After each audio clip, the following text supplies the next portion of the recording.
It's a time when the governor of Vancouver Island, James Douglas, sails from Victoria on 3 ships, including the Beaver on the Fraser River, to New Fort Langley to sign a proclamation creating the colony of British Columbia 154 years ago. On November the 19th, 1858, in the fort, James Douglas reads the Douglas Commission, whereby Queen Victoria makes him the governor of the colony of British Columbia. The only reporter to cover the event says the birth of BC was ushered in by a steady rain. We were the colony of Vancouver Island. The mainland of British Columbia was under management from the Hudson's Bay Company, and this was the moment in which government was declared.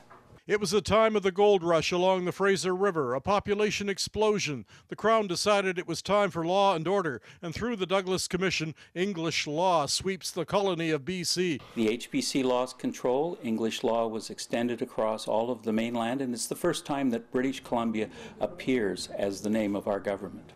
The Douglas Commission document itself was lost for almost 80 years after James Douglas's son took it back to England in the 1800s. The secretary discovered it in a London vault in 1953 as she went through items to be discarded. And found the commission and some related documents in a brown paper bag. And today, the original Douglas Commission is housed at the Royal BC Museum in Victoria. The Douglas Commission still stands as a key part of BC's constitutional and legal history.